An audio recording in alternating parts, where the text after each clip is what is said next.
los ojos un minuto, que te llevo a un lugar. El hombre que se enamoró de la luna.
Con el último golpe del hacha, el árbol cae pesadamente al suelo.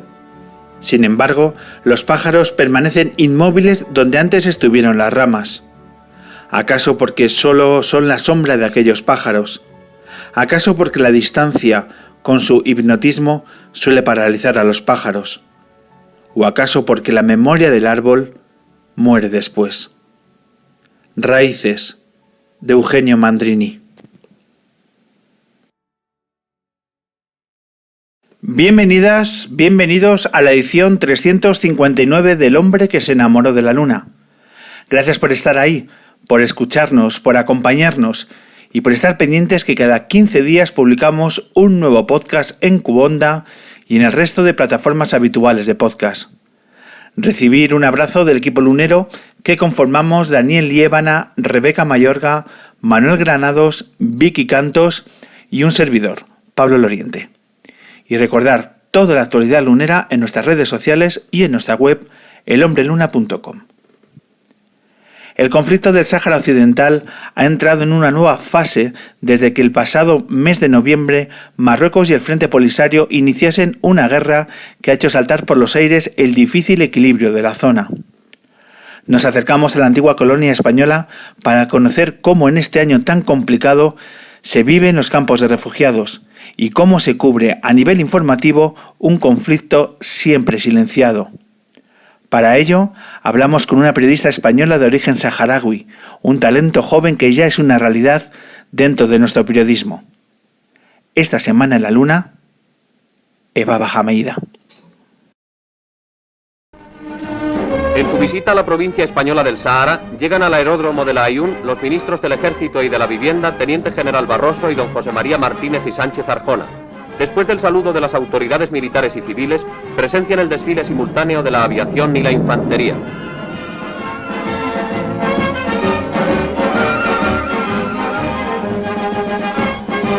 Las palabras árabes Hana y Zania, somos hermanos queridos de España, se oían con frecuencia pronunciadas por caídes y notables. Los camelleros saharauis ponen su nota pintoresca en el desfile.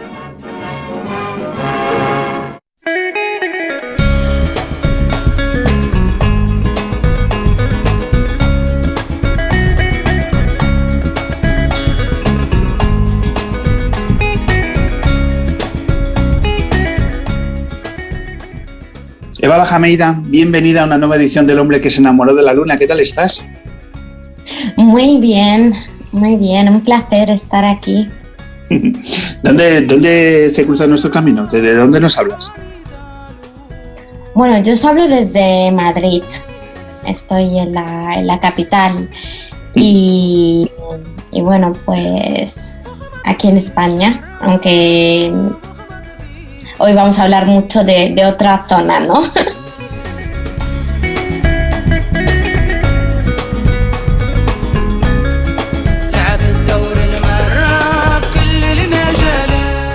Sí, porque lo primero que uno descubre cuando se acerca a tu biografía es una periodista española de origen saharaui que también ha residido en Italia.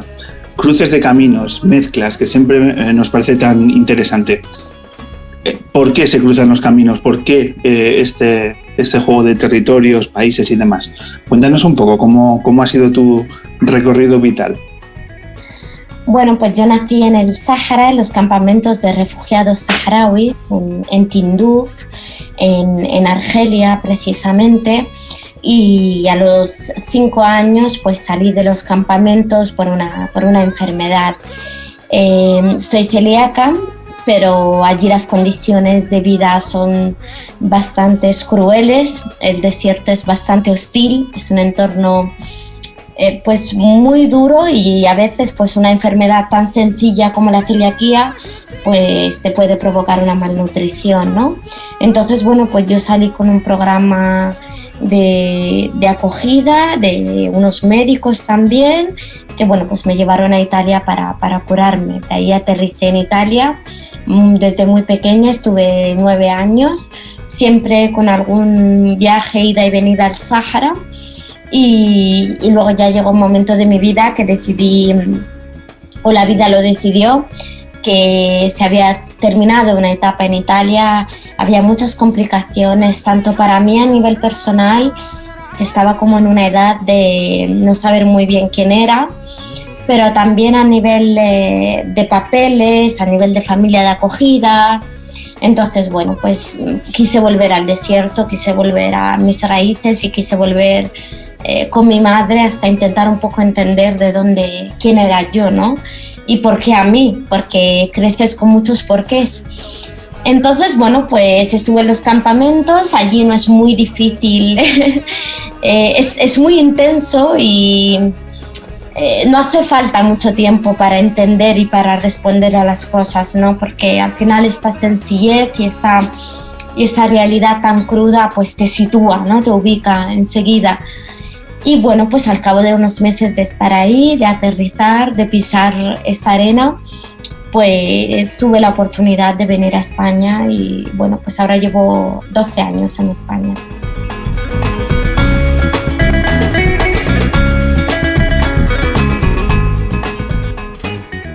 Tengo entendido que naciste en el año de las inundaciones.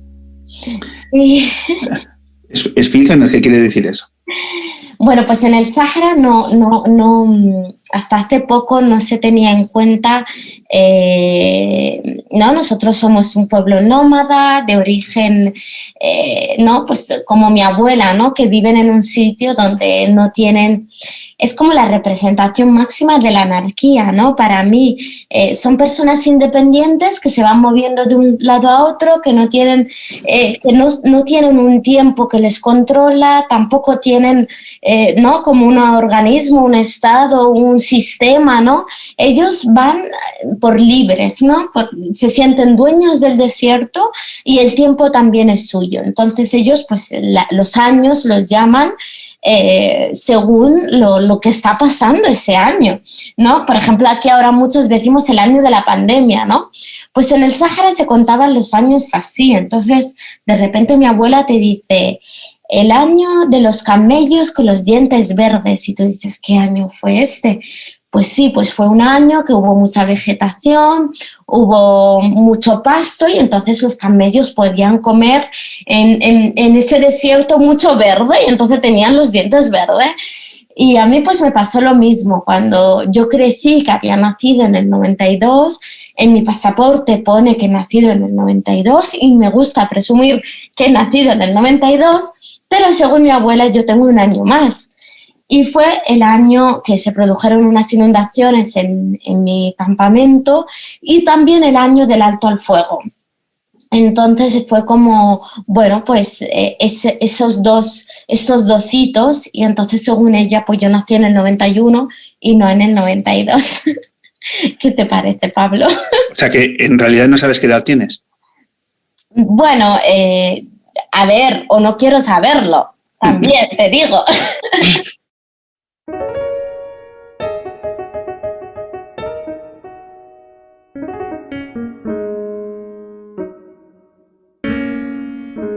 رايت الزينب تغنيت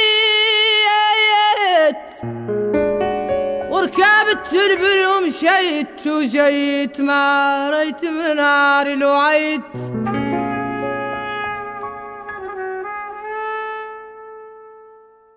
¿Cómo es la infancia? ¿Cómo recuerdas tus años en tu infancia, en tu adolescencia? ¿Cómo eran los el día a día en los campamentos? Bueno, la infancia, la verdad que tengo muy buen recuerdo porque, bueno, yo era una niña enferma, una niña muy mimada, muy querida y yo recuerdo pues que acaparaba toda la atención de los adultos, ¿no?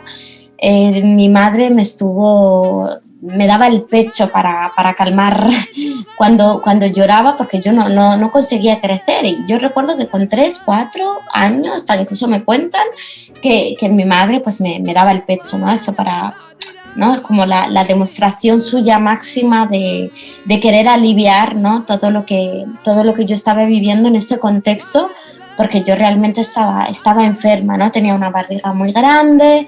Entonces yo creo que la enfermedad como que me atrajo mucho cariño, ¿no? Porque allí también somos pues muy independientes, los niños pues juegan en el sentido,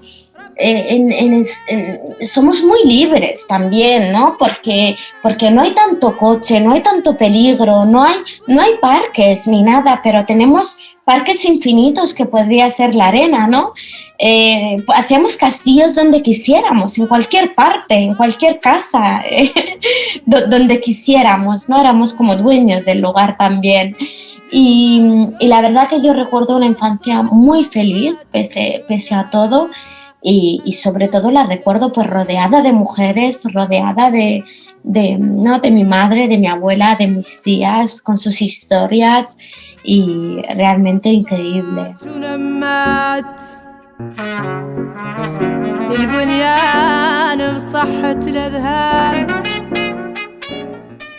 Me interesa mucho esa parte de las historias, de cómo los niños y las niñas conformaban su propio relato de que su pueblo había llegado a vivir en el territorio donde estabais creciendo. ¿Cómo os hacíais permeables a la historia reciente de vuestro pueblo y que tenía como consecuencia que estabais creciendo donde estabais creciendo? Sí, de hecho pasa mucho en los campamentos, ¿no? Toda la música, la televisión, los libros, en el cole, ¿no? Nosotros crecemos marcados por ese conflicto y entonces también las historias. O sea, yo recuerdo que mi abuelo se sentaba con nosotros y nos contaba que al otro lado teníamos un mar, que después del muro había una tierra nuestra, ¿no? Que había su casa, que él dejó su casa.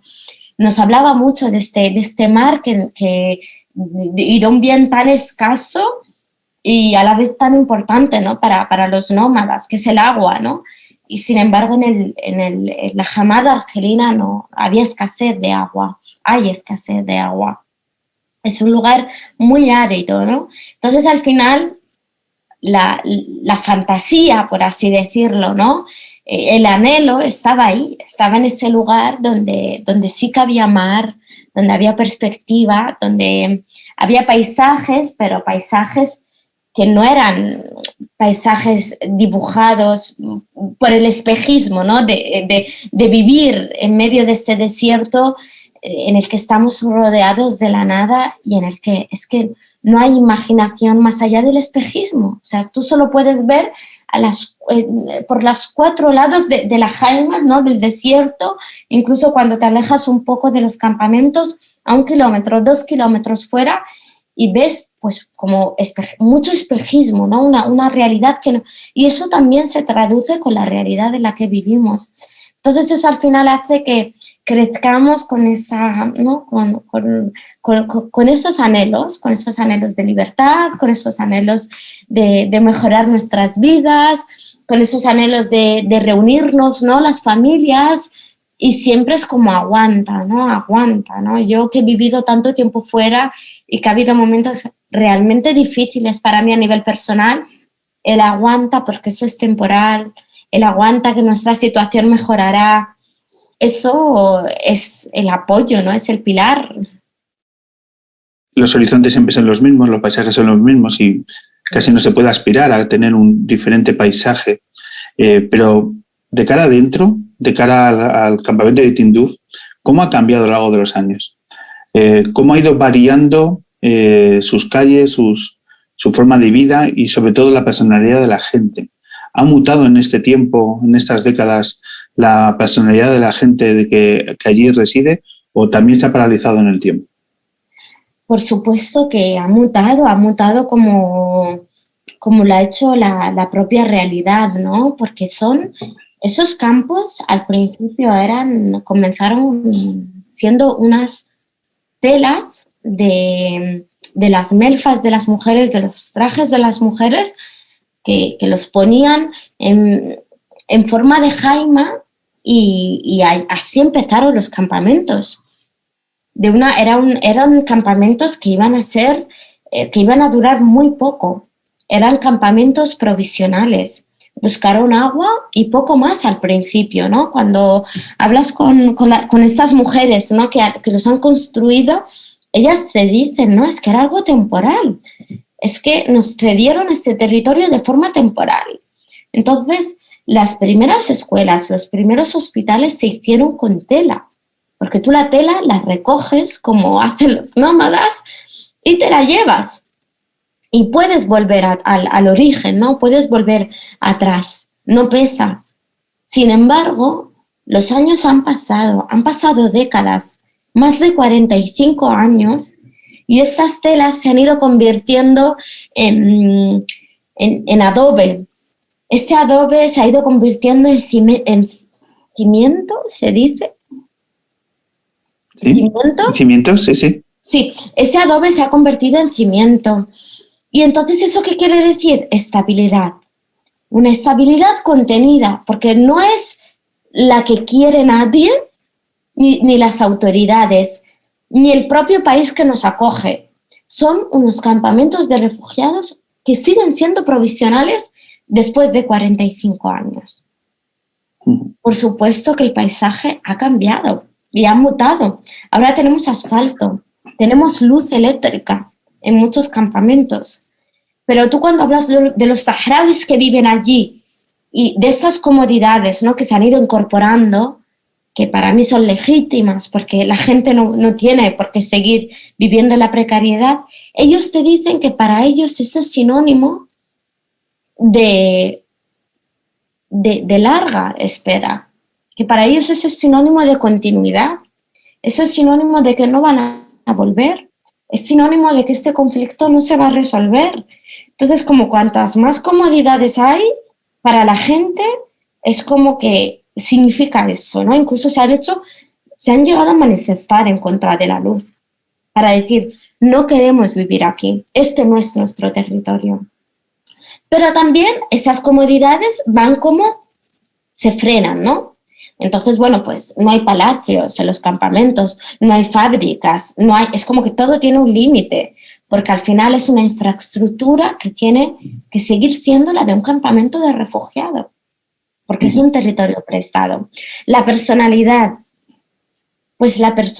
yo diría que ha cambiado sobre todo por las generaciones, ¿no? Porque el paisaje va cambiando, pero los que lo habitan también. Hay generaciones que ya han nacido en los campamentos, hay generaciones que ven que sus padres han elegido refugio, pero ellos no. Hay generaciones, hay muchas personas jóvenes que han salido y que vuelven. Entonces es como, ¿esto qué es? ¿Por qué estamos condenados a esto? Entonces lo que se respira en cuanto a la personalidad es impaciencia y hartazgo. Eres periodista, es decir, tienes una titulación universitaria. ¿Cómo de excepcional es tu situación en comparación a otros jóvenes saharauis?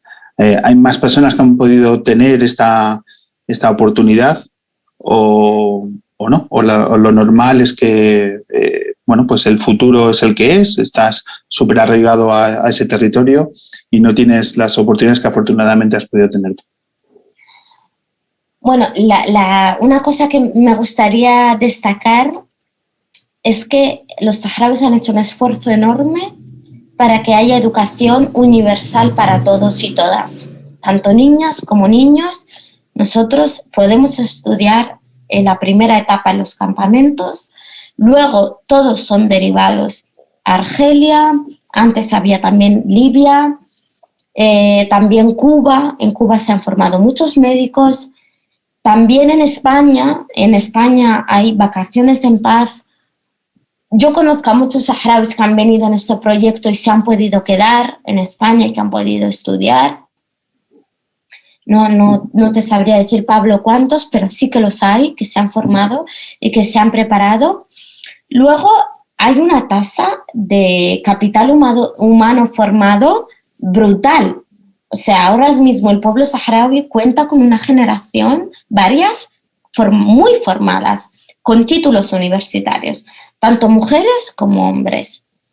Dicho esto, yo soy una privilegiada.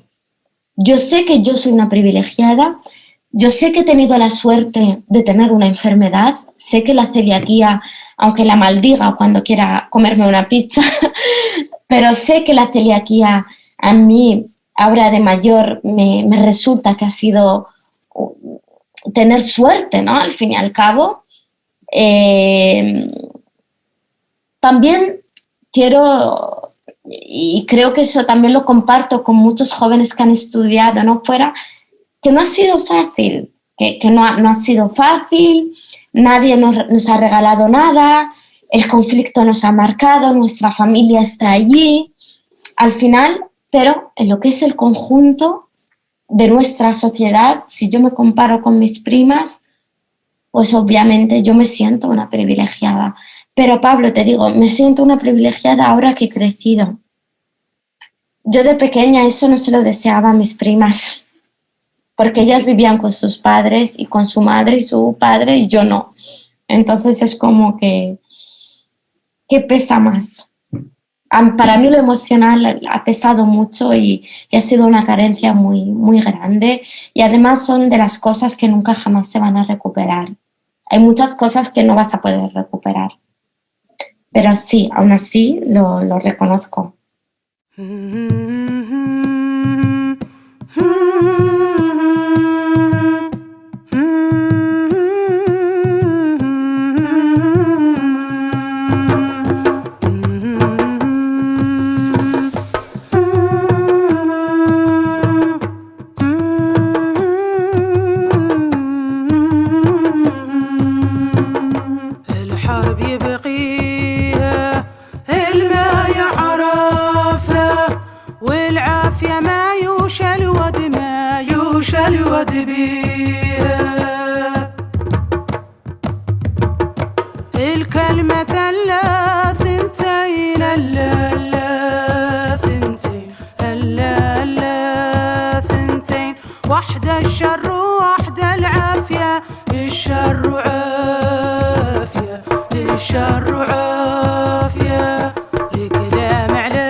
El hombre que se enamoró de la luna.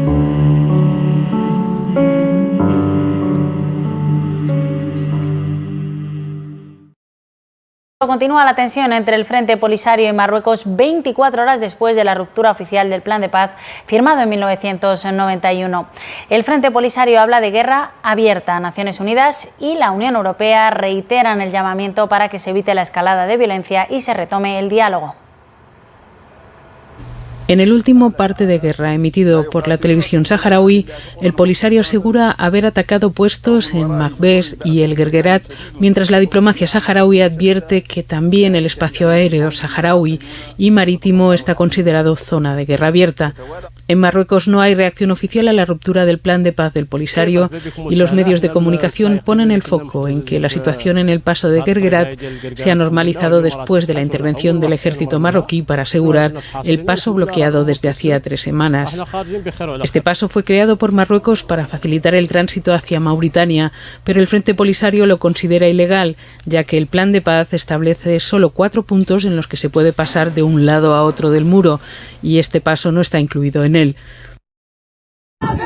Desde hacía varias semanas, civiles saharauis protestaban y lo bloqueaban hasta que el viernes el ejército marroquí lo cruzó, entrando en la zona de seguridad establecida por los acuerdos de paz. El Polisario lo consideró una ruptura del alto el fuego y dio por rotos los acuerdos de paz. El gobierno argelino, en un vídeo del Ministerio de Defensa publicado este sábado, muestra un despliegue armamentístico y recuerda su posición a favor del derecho a la autodeterminación y su compromiso para que se apliquen las resoluciones de la ONU. El pasado 14 de noviembre se declaró un alto al fuego de los acuerdos firmados en el año 91 y Marruecos y el Sáhara Occidental, pues lo que se interpretó como una declaración de guerra y pues que el conflicto armado tenía toda su presencia de una forma tan grave y que le saltaba a los medios de comunicación. Han pasado ya unos meses. Respecto a aquellas semanas de noviembre, pues tuvimos titulares, tuvimos incluso algunas portadas del conflicto, pero poco a poco, como siempre, por lo menos tengo esa percepción, el Sáhara acaba convirtiéndose en una noticia en un segundo plano hasta que tiende a desaparecer. Ahora mismo no sabría calibrar cómo está la situación ahora mismo de este conflicto armado que se originó este 14 de noviembre. ¿Qué nos podrías contar de cómo se está evolucionando este conflicto y cuál es la situación ahora mismo, por ejemplo, de las personas residentes en los campamentos? ¿Cómo está evolucionando esta situación? Bueno, yo creo que desgraciadamente ese conflicto ha sufrido, ¿no?, el tratamiento mediático que tenemos, ¿no? También hay que hacer una reflexión a nivel de medios y de periodismo que tenemos en este país y en los países occidentales, ¿no? Porque, claro, pasa mucho que cuando una cosa es noticia, pues todos vamos ahí, pero se nos olvida al día siguiente. Entonces, yo creo que es más una reflexión a nivel del periodismo que tenemos y el periodismo que queremos y hacemos, y el que hay del conflicto del Sáhara, ¿no? El Sáhara nunca ha acaparado portadas en este país, pese a ser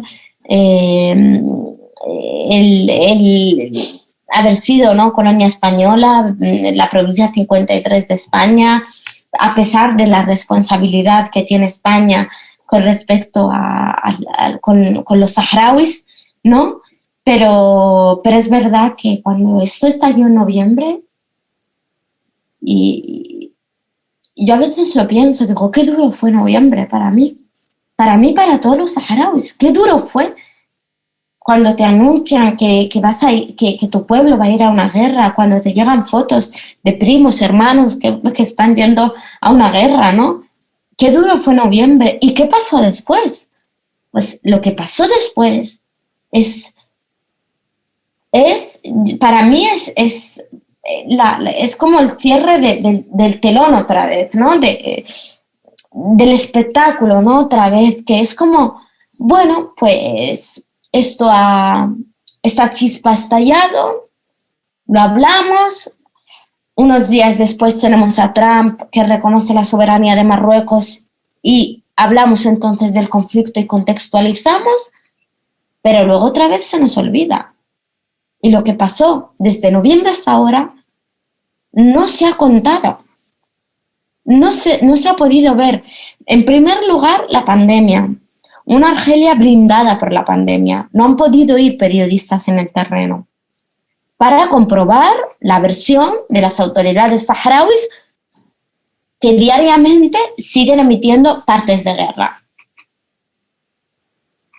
Porque siguen emitiendo partes de guerra. Aunque no vemos imágenes ni vemos fotos de guerra. ¿Hay algún periodista ahora mismo, perdona, Baba, ¿hay algún periodista independiente ahora mismo cubriendo el conflicto sobre el terreno? De ningún medio. De ningún medio. Tenemos a la agencia EFE que está tanto en Argel como en Tinduf, pero en el campo en donde se están produciendo los ataques no. Y luego tampoco, también al otro lado hay una censura, porque obviamente Marruecos tampoco está llevando a la gente para que vea, porque Marruecos está diciendo que no hay guerra. Pues si no hay guerra, vamos, ¿por qué no se abre? ¿Por qué no se puede ver esta zona? ¿Por qué no pueden ir corresponsales a la parte del muro, no? Entonces, al final hemos llegado a una desinformación. A mí ahora mismo, honestamente, Pablo, me cuesta hablar de guerra como periodista. Me cuesta mucho porque yo no estoy viendo esas imágenes de guerra. Entonces, ¿cómo la calificamos? ¿Que hay ataques puntuales en el muro? ¿Cómo tenemos que calificar lo que está pasando? ¿Quién nos tiene, o sea, por qué la prensa no hay prensa independiente sobre el terreno? ¿Un periodista, si quisiera desplazarse ahora mismo a los lugares concretos donde está el conflicto, podría llegar? No. ¿Por qué?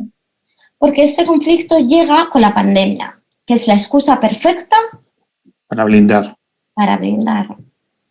No hay vuelos. Por lo tanto, el relato que pueden llegar es de las personas residentes en los campamentos. ¿Las comunicaciones con ellos se mantienen? Sí, yo, por ejemplo, lo que yo sé es por mi madre, por ejemplo, también mi abuela es nómada, entonces ella sí que escucha algún ataque, sí que de hecho se ha visto obligada a mudarse, a cambiarse, a bajar más hacia Mauritania, pero el relato que nos llega es el de los campamentos, pues que ahí sí que hay todavía personas que en el ejército, algunos jóvenes sí que han vuelto porque se ha bajado la intensidad del conflicto, pero claro, no tenemos información.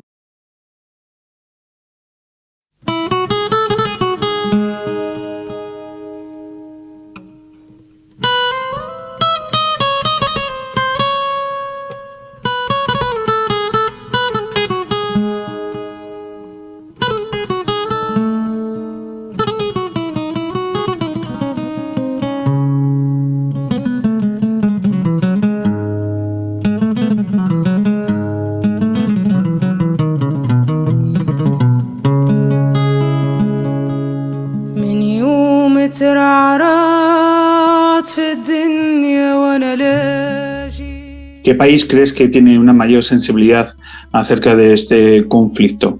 Vemos que España es lo que es, que no pone el foco en este territorio ni ahora ni antes, pero hay otros países que suelen informar de una forma más intensa sobre lo que allí ocurre. Argelia. ¿Y en Europa? De hecho, ha habido periodistas argelinos que han estado en la zona. Pues en Europa, mira, sobre todo los países nórdicos tienen mucho interés en lo que pasa en el Sáhara, pero no ahora, desde siempre se han prestado como mucho más a favor de ver.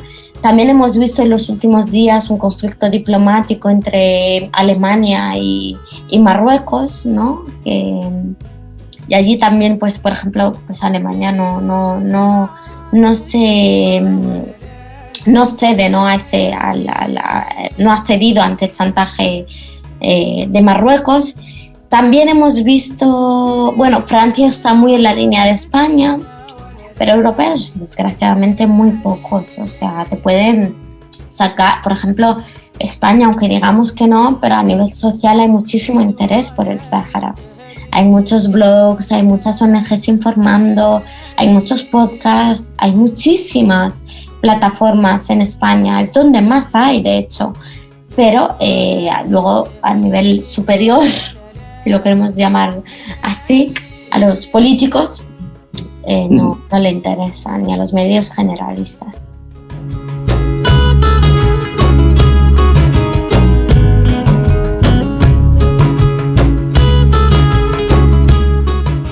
Siempre estás trabajando en televisión española.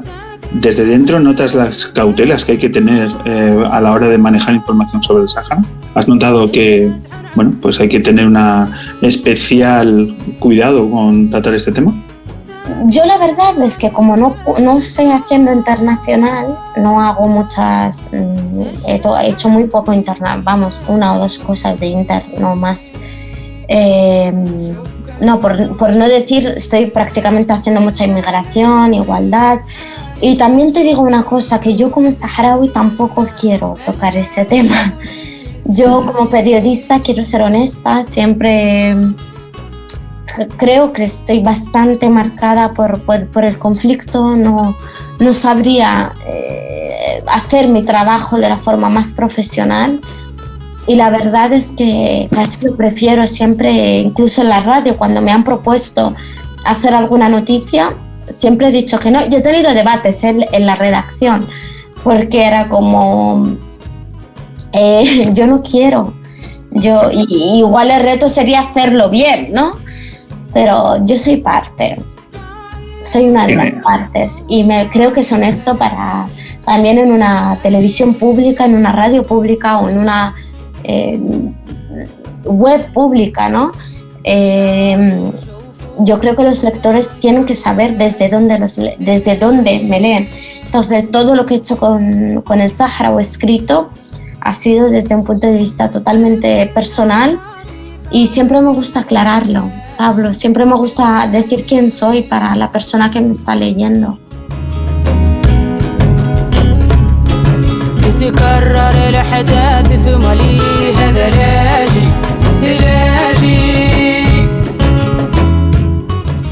Muchos jóvenes creo que han percibido este conflicto como una oportunidad y no como un problema. Como diciendo, por lo menos va a pasar algo. Para bien o para mal, algo va a cambiar. Te he leído también, siendo crítica con el pueblo saharaui, de que hay que intentar huir de cierta victimización que se ha ido consolidando en el tiempo. ¿Crees que la mayoría de la gente piensa así, diciendo al final un conflicto armado es la única salida que tenemos, por lo menos para que dejemos de esperar y sepamos hacia dónde va la realidad a corto o medio plazo de vuestro pueblo? A mí me dolía mucho las primeras imágenes que llegaban en noviembre de los ánimos en los campamentos, ver que era un pueblo que celebraba la vuelta a la guerra. Eso nos tiene que decir mucho, nos tiene que hacer pensar mucho. Por supuesto, no estoy a favor de la vuelta a la lucha armada, ni estoy a favor de este lenguaje belicista. Intento ser muy cautelosa porque además creo que una guerra es mucho y sus consecuencias son horribles, ¿no? Pero sí que he visto que para muchos jóvenes era como, bueno, pues algo pasará. O saldremos o morimos, ¿no? Y no lo sé, no sé lo que va a pasar, porque viendo, mira, pues han pasado ya varios meses, ¿no? Desde noviembre hasta ahora, han pasado varios meses. Ahora la expectativa está puesta en este mes de abril, lo que diga el Consejo de Seguridad de Naciones Unidas, que ahora tiene que renovar su mandato, la MINURSO, la Misión de Naciones Unidas para el Referéndum en el Sáhara Occidental. A ver qué pasa, muy expectantes de lo que pueda hacer Biden, ¿no? Y todas las expectativas están puestas en este mes de abril, a ver qué pasa. Entonces yo creo que desde ahí puede que haya una reacción a lo que es a intensificar el conflicto o a llegar a un acuerdo, no lo sé, no sabría decirte.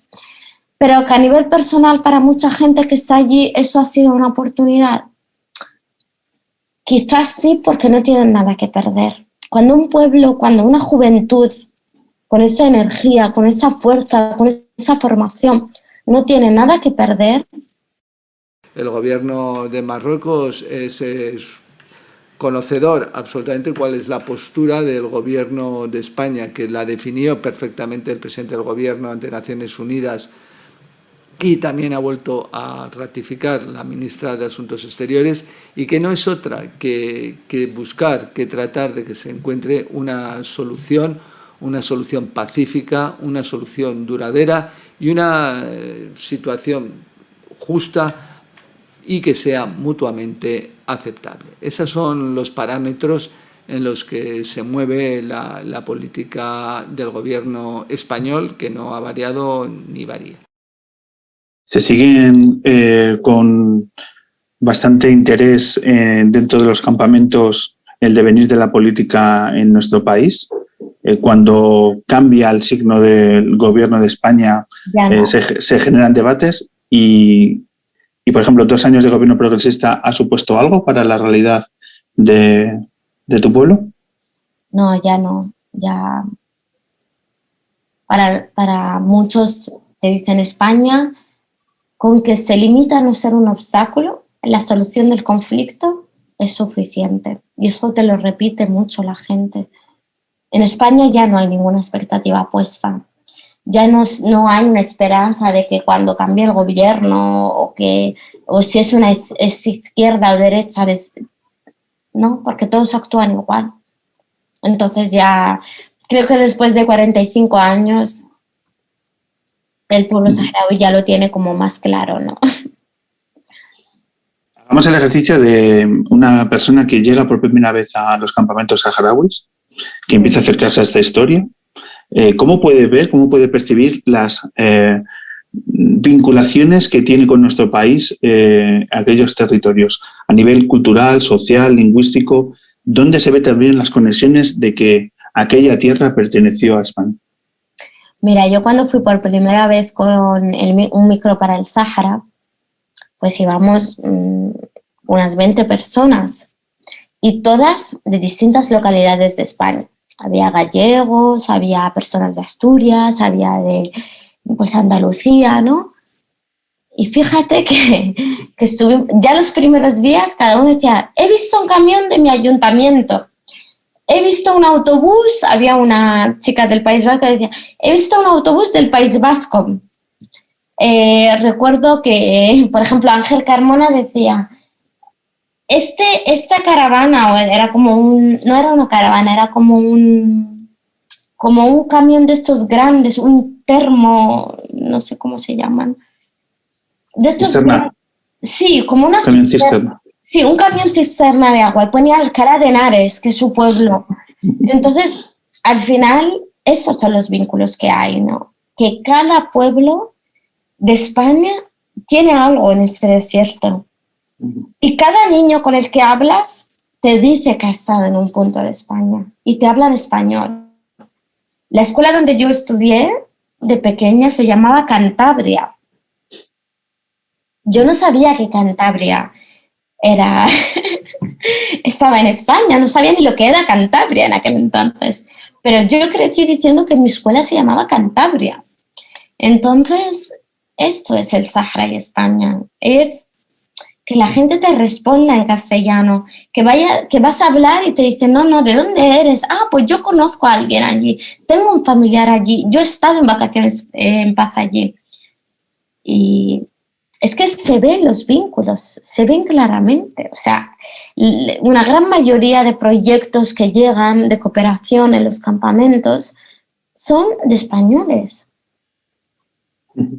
Y de muchos pueblos de España. En cada pequeño pueblo de España te encuentras algo que tiene que ver con el Sáhara, tiene algo en el Sáhara, o un proyecto, o una biblioteca, o lo que sea, pero lo tiene. Y luego aquí también te das cuenta, o sea, para mí aquí decir saharaui nunca lo he visto como un obstáculo, al revés. Te sientes parte de verdad lo digo, y no...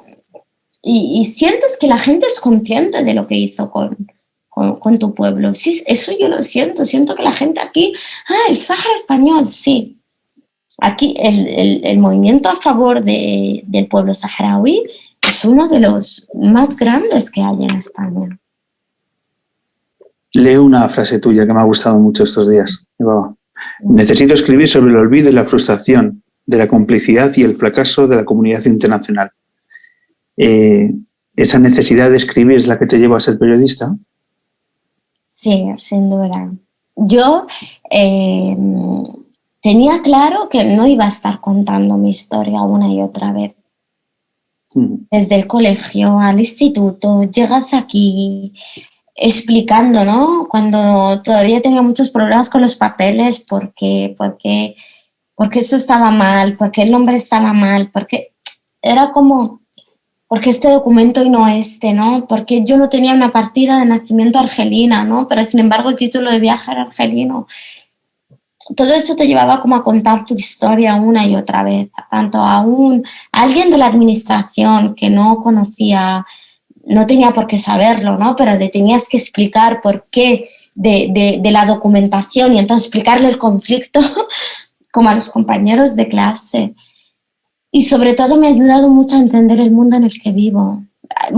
Criticarlo, por supuesto, pero a poder verlo, aunque sea con una mirada crítica o con una mirada que no me guste, pero a mí me ha aliviado mucho el ser periodista. Me ayuda a situarme, a ubicarme en el mundo. A ver, ¿no? Cuando los saharauis, por ejemplo, me dicen lo de las noticias, digo, ¿pero qué sabemos de Yemen? ¿Qué sabemos de Siria? ¿Qué sabemos incluso de cosas que pasan en España, que al día siguiente ya no importan? ¿Qué sabemos ahora de la Cañada Real? Que está a 12 kilómetros de donde estamos hablando tú y yo. Entonces, el periodismo me ha ayudado a esto, a entender el mundo y a ubicarme en el mundo y a aprender también a contar. Y me he dado cuenta que, bueno, pues que a veces puede ser como, puede jugar en mi contra, ¿no? Pero yo veo no sé, veo al otro de otra forma, veo a un inmigrante de otra forma, veo a una persona refugiada de otra, no lo sé. Conecto y bueno, pues eso puede ser también bonito para mí. O sea, hay una parte que igual no se escribe ni la proyecto, pero yo siento que hay una parte que a mí, como el periodismo se hace con los demás, como tú para poder escribir un reportaje necesitas testimonios, necesitas entrevistar, necesitas preguntar, necesitas cuestionar el poder, necesitas cuestionar a los políticos. Pues para mí, todo lo que yo he vivido y el ser saharaui me ayuda a la hora de enfrentarme a todo esto.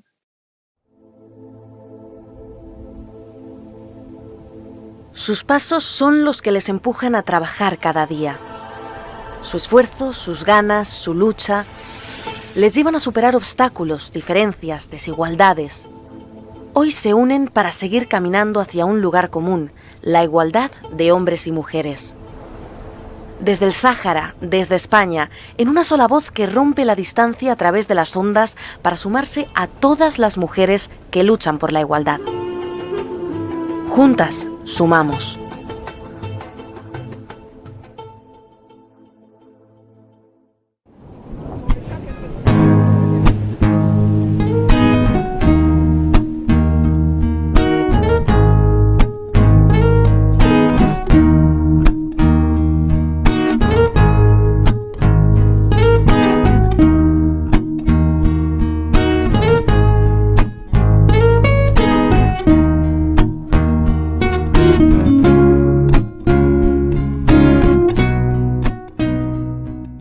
Pero sí que quisimos ir, hacer ese intercambio, ver cómo hacen ellos radio, cómo lo hacemos nosotros y también ver qué necesitan, tanto de material, también buscar allí sus historias y contarlas aquí. Y bueno, es uno de los proyectos más bonitos. De hecho, aquí tenéis a Vicky, que ha participado en en la segunda edición, que también fue muy intensa.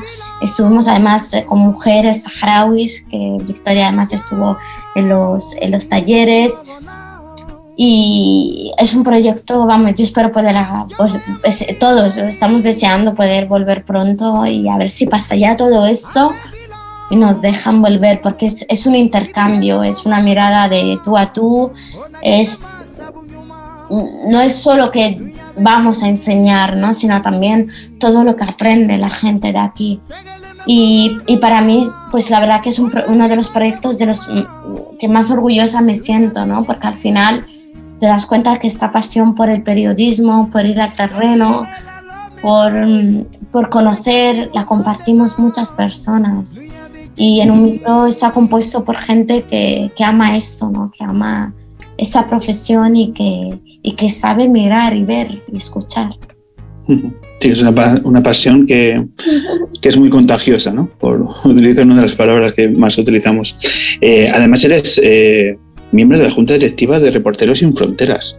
Entiendo que la agenda tuya está más que copada, Baba. Dentro de este organismo de Reporteros Sin Fronteras, ¿a qué os dedicáis? ¿Cuáles son los objetivos que perseguís? Bueno, yo estoy en la sección española, en la Junta Directiva, pero de la sección española. Entonces, pues lo que hacemos es concienciar sobre la situación de prensa en el mundo y a veces intentamos también mirar lo que pasa en España.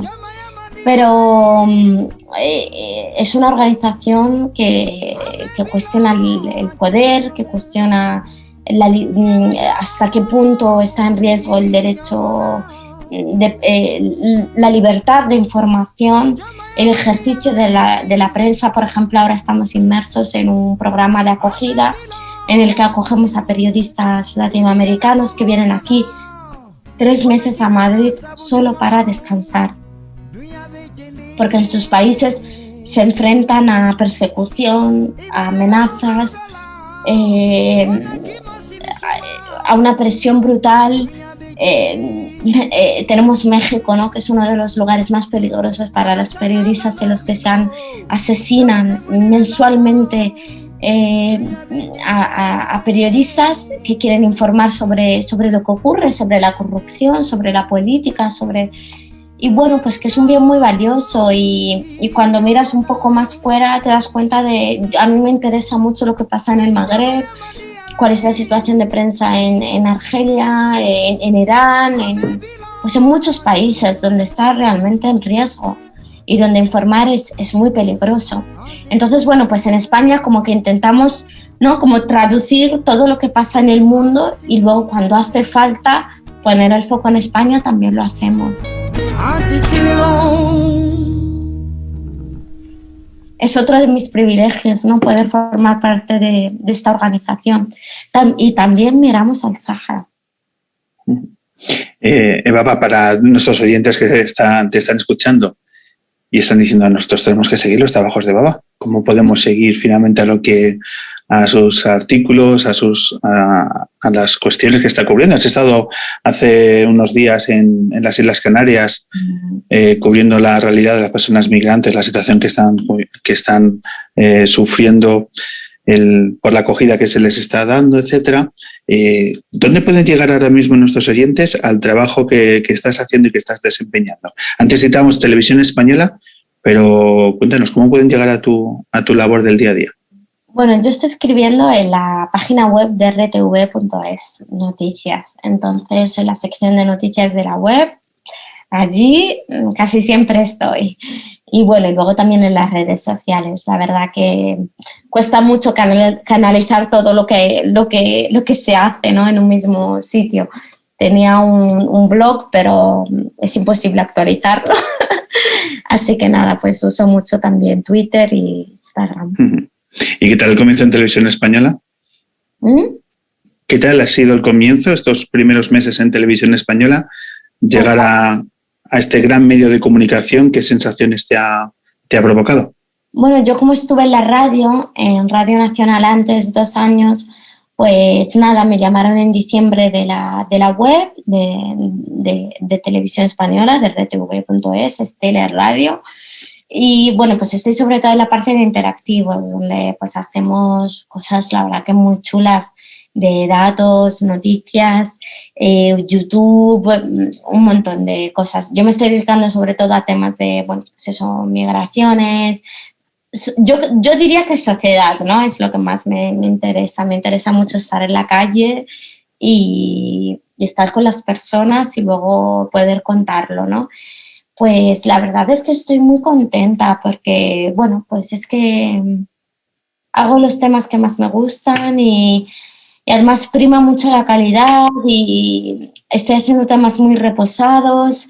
Estuve en Canarias, ¿no? Que volví muy revuelta por dentro y bueno, pues al final puede una parar y canalizar toda la información que tiene y clasificarla, ¿no? Y la verdad que es un privilegio poder trabajar. Ahora mismo donde estoy, que no es la información del día a día, estoy como muy contenta de poder hacer este periodismo más sosegado, más tranquilo, ¿no? Esos reportajes que además perduran y ahí están en la web.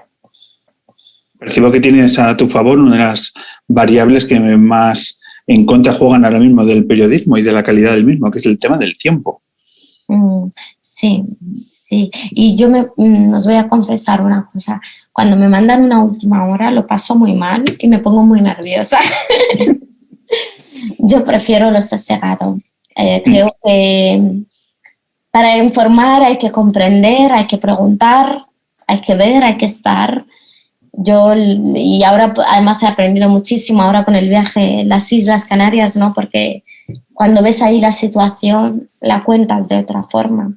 Entonces el periodismo hay que vivirlo, ¿no? Para poder contarlo y ojalá pueda seguir haciendo esa parte. Todo es muy valioso, admiro mucho a los compañeros que hacen última hora, pero no. Hombre, dos claves que ahora mismo son auténticos tesoros del periodismo, el hecho de poder estar in situ, de salir las redacciones y poder estar en los lugares donde está la noticia.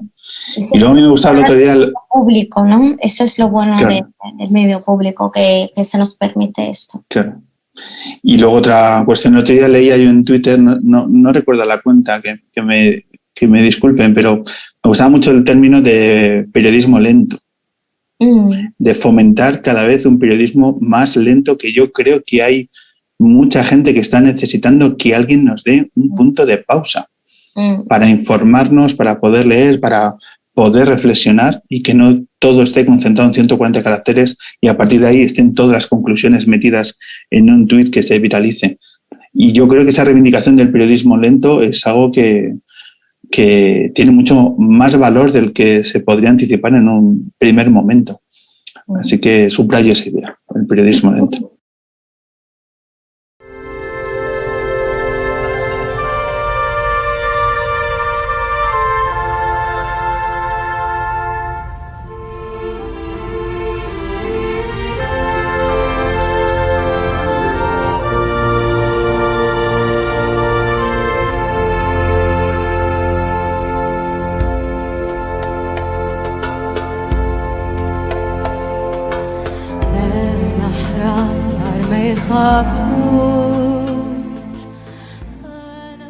Y Baba, ¿qué música te gustaría que suene en la luna en tu luna, en la luna de Baba?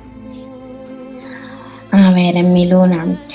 Voy a dejar que vosotros seleccionéis la música saharaui, porque tiene que estar, Pablo, o sea, no tiene que estar. Tenéis ahí a Sisa Brahim, Mariam Hassan, pero os voy a dejar a vosotros elegir.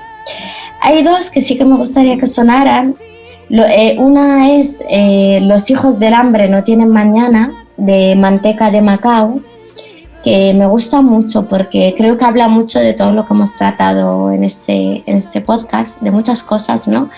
Y yo la suelo escuchar mucho cuando vuelvo del Sahara y ahora también, después del viaje a las islas, me la puse en bucle, la verdad. Me gusta mucho la letra y es una de mis favoritas.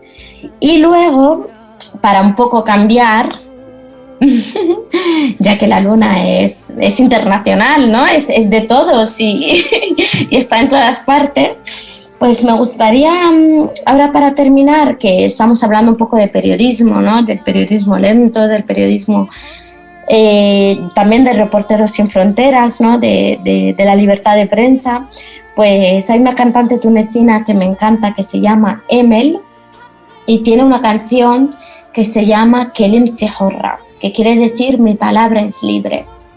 Y esa canción fue como la banda sonora de las primaveras árabes. Entonces a mí también pues esa canción me gusta mucho porque transmite mucha fuerza. Además los oyentes pueden ver la traducción en Google, que la hay traducida en inglés, francés, incluso español. Y es una canción muy bonita que habla del poder, ¿no? De la palabra y de la importancia de que nuestra palabra sea libre, ¿no?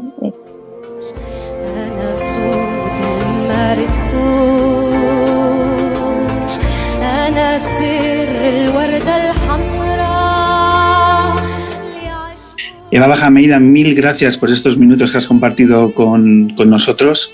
Enhorabuena por ser uno de los talentos más interesantes de nuestro periodismo, por reflejar las historias que estás reflejando y los proyectos. Y ya sabes dónde estamos y dónde estaremos, porque volveremos a hacer nuestros lunas en directo. Y así que te invitamos ya, en cuanto podamos volver con nuestro público y demás, a que vivas una luna de cerca y mantengamos el contacto. Y nada, te deseamos lo mejor y lo mejor para el pueblo saharaui, que ojalá llegue pronto una solución para toda vuestra gente. ¿De acuerdo? Muchas gracias, Pablo, Victoria, bueno, todo el equipo. La verdad es que para mí también sois unos de los podcasts de referencia y ojalá pronto, sí. Además, no hemos hablado de la luna, pero a mí la luna es una de las cosas que más me gusta ver y contemplar, así que ojalá pronto, porque aquí en Madrid sobre todo no es que podamos disfrutar mucho de la luna, a menos que no esté llena, pero en el Sáhara ves la luna en todas las formas. Es que ves el ciclo lunar en este cielo tan bonito. Entonces, bueno, pues eso, ojalá pronto podamos viajar, podamos contemplar la luna y podamos también vernos en la calle, ¿no? En estos espectáculos también que siempre nos ofrecíais. Muy bien, pues muchísimas gracias, Eva. Hasta pronto. Hasta luego.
Cierra los ojos un minuto, que te llevo